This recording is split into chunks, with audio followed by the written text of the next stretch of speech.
ayun o. Ito na naman, mga ka-vloggers ko. Ayun, di tayo vloggers. Tayo ay vloggers. Ayan. Ang ating pag-uusapan ngayon ay about sa kalapate. Yes po. Ang inyong pragman, Makastar TV. Ayun, nagkakalapate na rin. Ayan, hindi. Sa totoo lang mga boss, hobby lang ito. Dati kasi akong mahilig sa kalapate. Ngayon, sarili ko na kasi itong hanap buhay ko, magkakaroon na ako ng oras. Siyempre, imbis na magsugal ako, mambabae, mag-addict or kung ano man dyan, magdagdag na lang tayo ng libangan na hindi nakakasama sa atin. Ayan, guys, itong alapati na pala to, papangalanan po natin itong Mandirigma. Ayan, siya po si Mandirigma.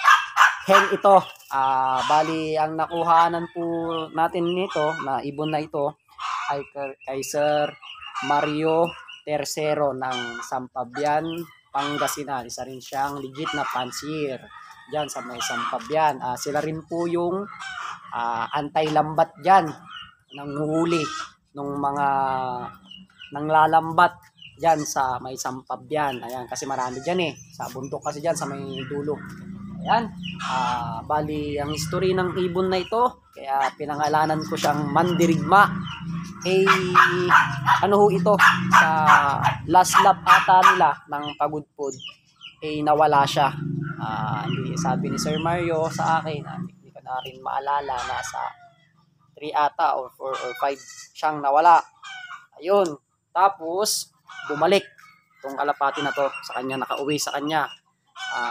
Kasi syempre malay natin, hindi natin alam kung anong nangyari sa kanya, bakit hindi siya nakauwi, baka nalambat, hindi kaya bumaba, uminom, nahuli ni Boy Dagit, ayun, hindi siya nakauwi. Ayun, pero after a month, umuwi siya. Yan, kaya nung nakita ko to na pinost ni Sir Mario Tercero, nag-inquire ako sa kanya at tamang-tama naman na pang-out niya ito. Ayun, bali sa akin, yung iba kasi, pagka hindi nakauwi, sinasabi ng ibang mga fancy, bobong ibon na daw yun. Sa akin naman, sa akin paniniwala, syempre, kanya-kanya tayong ano dyan. Sa akin, hindi ito bobong ibon. Malay natin kung anong nangyari sa kanya sa taas o kung anong nangyari sa kanya sa baba. Baka bumaba, uminom. Ang pinag-inuman niya kay Boy Dagit, hinuli ni Boy Dagit. Ayun, kaya gano'n. Hindi kaya, nasa taas, bago kinarga, may nararamdaman na. Siyempre, depende sa panser pa rin yan, sa kanyang conditioning. Ayun, gano'n ho yun. Ayun, para sa akin, magaling pa rin na ibon ito.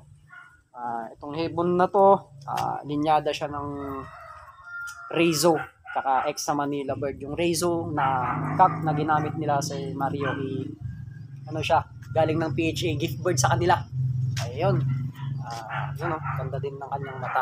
Sa mata, mga ganitong mata, hindi ako pamilyar. Kasi nga, tulad ng sinabi ko, bago lang po ako na mag-iibon. Yun pero nag-research na yun. Tapos nung bata tayo, nagkakalapati na po tayo. Yan, si Mandirigma. Naghahanap po tayo ng paris nito. Yan pero may ting-ting siya. Tiningtingan ko kasi hindi safe yung aking kulungan na pinaglalagyan sa kanila. Ayan.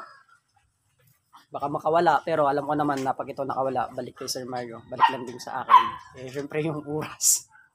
Tignan nyo po kung bakit ko siya tiningtingan. Pakita natin yung hindi kasi safe yung ko dito. Nitoy loop pa nga kung tawagin natin yung aking kalapatihan dito. Talagang dumidiskarte lang po muna tayo kasi sa mga hindi nakakaalam, ang ko po, aso. Ayan andun sila. Ayan. Ayun, yung malaking kulungan. Ayun. Nagpapagawa pa kasi ako ng dog cage na outdoors.